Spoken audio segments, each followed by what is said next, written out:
Hello there, guys. So today I'm just here to show you a little bit of a hack for those working with Django and the Django REST framework and all that type of stuff. Actually, with Django, actually, not all the type of stuff. For those who are working with Django, so it's a simple hack. Concerns like a custom user model. Personally, I think it's just too much that has to go into that. As much as creating an authentication system, in Django is actually significantly easier than a whole lot of other frameworks. I still think with the user models, it's pretty. There's a whole lot of work to do. There's a whole lot of code to chew through, and so on and so forth. Even with the documentation, over time it just becomes kind of tedious. So to present kind of like a case study, actually, like necessarily a case study, but an example. If you're working on a project and something goes sideways really, really quick, right? Or accidentally, and you don't know what it is, and then you accidentally delete like the project files and so on, and then you have to start afresh. That on its own can be a really, really huge problem. And one thing that really drains me is thinking of the custom user model, especially when I'm starting afresh. So in my struggles to do that whole thing, I realized that yeah, making the custom user model is essential, right? But then it's the authentication that goes with it that's really necessary for most of what I do. So I thought then there should be an easier way of doing it. So I looked into the documentation and I really couldn't find much. There was a whole lot of reading to do, and I decided to look at the core files of Django, right? And I found something pretty interesting. Turns out, right, um, if you have it at the top of your head, the classes that you need in order to create a custom user model are usually the base user or the abstract base user and the base user manager. Those are the most important. Actually, those are the most important. Depending on your approach, you can use a combination of either of those. So with that, let me just jump in and show you what's really happening here. Right. So I'm gonna take you here. So I'm just gonna go to code. I use VS Code for this. It's actually a lot easier than a whole lot of other things. So I went on and created a virtual environment, and you know the works. You know the works. So what you do, right? What you need to do is to go into the lib file with Django, where the Django system actually resides, right? Where the files of the Django system actually reside. So it's lib and then side packages.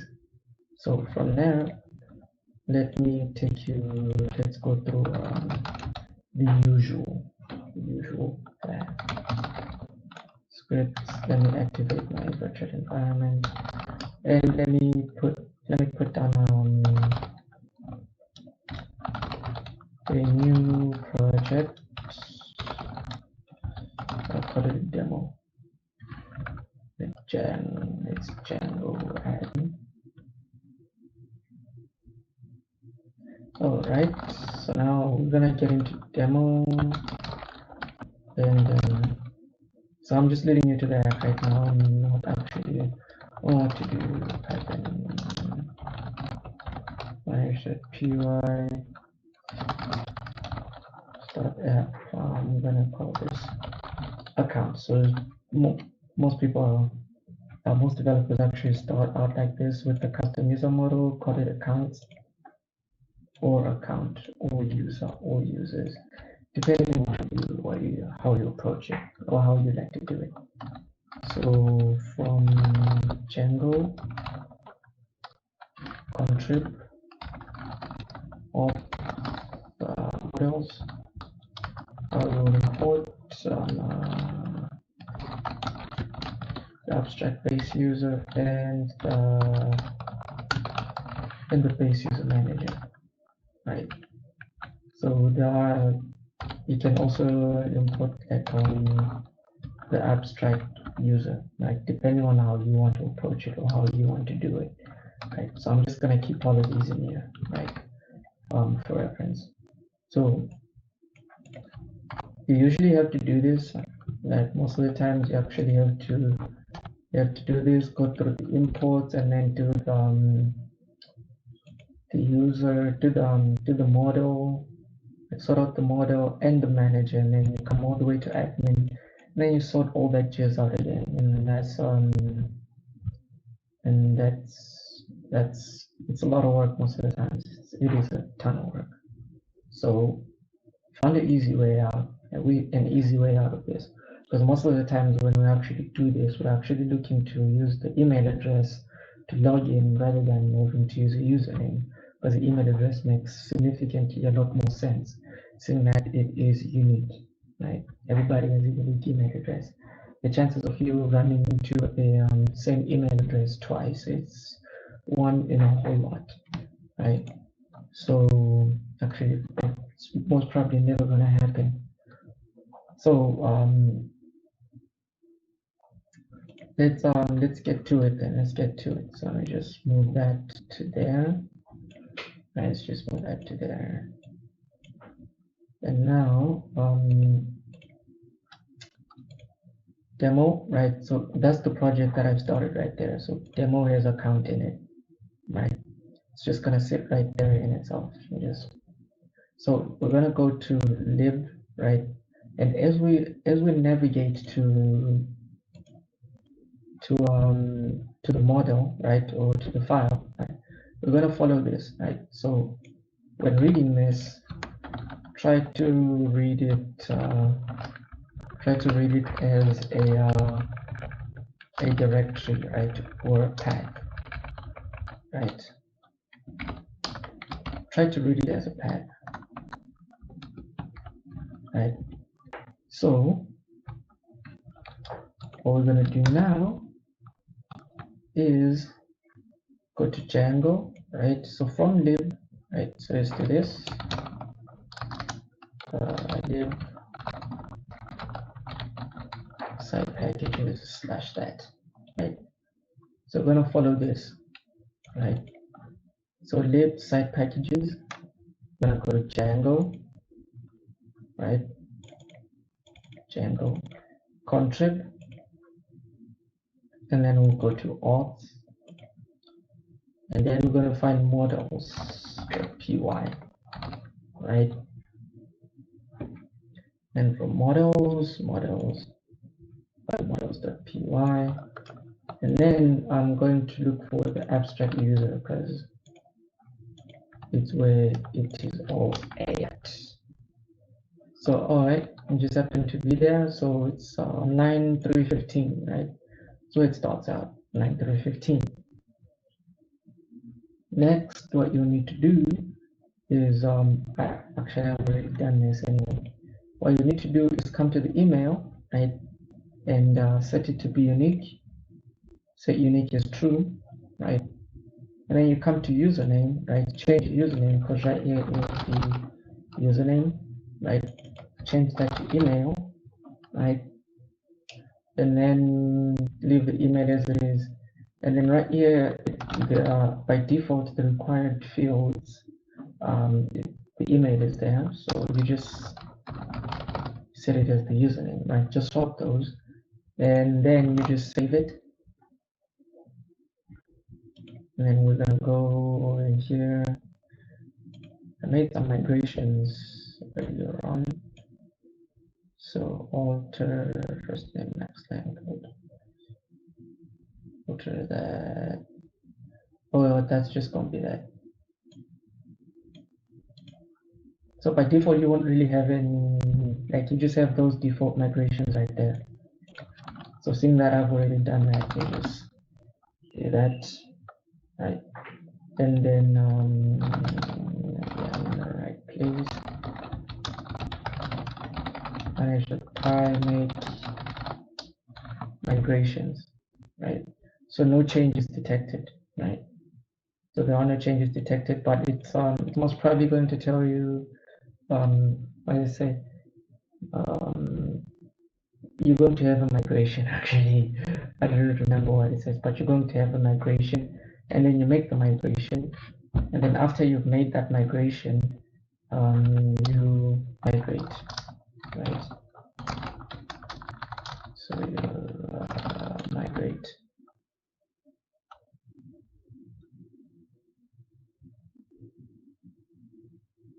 and then after that migration, right, you can go ahead and create a super user. Just the same thing.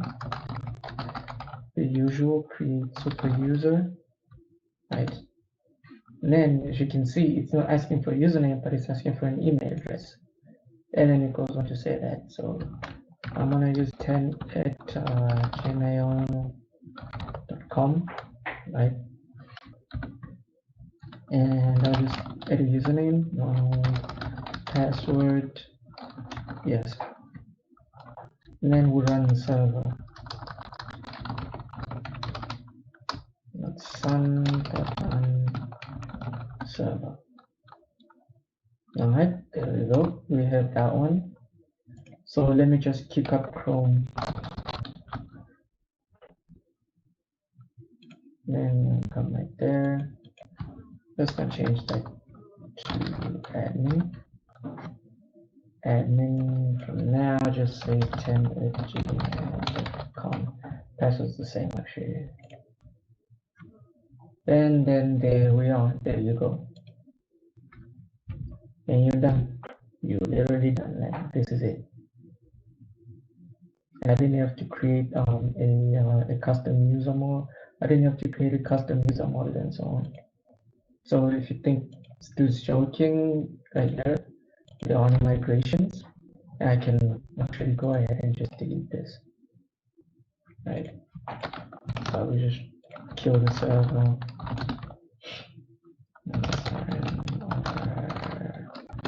Account. Right, now run the server.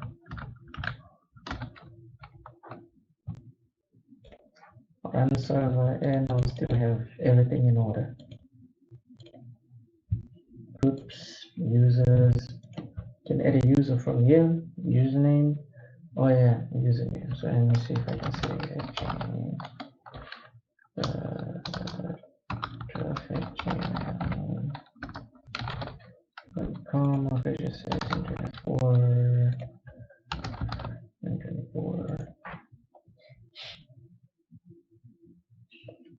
Tally numeric. Just say that. Just that. And then we're done. We could just come back right here, and we have a user. And that would be it. Obviously, you might just have to make some more changes, but you could always just explore this whole thing and contribute or come to admin. So user admin, add fields, username, we could just change this to email. The problem with this, right? Problem with this is that you're actually messing around with the entire framework. You understand? That's the problem that you might run into. That you're messing around with the entire freaking framework. So that's it might have some ramifications. But to learn Django, to learn how Python works, how Django works, I think this is pretty much the best way to go. One of the best things you can actually do. You know, just toy around with the framework, try to break it, add or remove, add or take away from it, and so on. Doing this is it's one way of doing it. It's one way of getting around this whole thing. So I'm pretty sure like once you read most of what's going on here, once you read most of what's really happening with this framework, you go through all these files, all these the apps and so on, I'm pretty sure you might get to a point where you can actually dismember this entire framework and maybe, build something from it or from the source code and so on. But for me, this is all that I actually wanted to show you. This is all that I really, really wanted to show you, and that would be it. So the hack in itself is from this part right here, right? Actually, this an email. You just alter those, and then you're just ready to go. And that's all that you need to do. And you just done. You can use your email. You can do whatever you like, whatever you really want to do with it. I'm pretty sure you can even alter this user model, right, to have whatever you really want to have on it. So this is an easy way. It's actually a shortcut. And if you don't want to, like I said, create your own user model, you can alter this one and you're just good to go. So that would be it.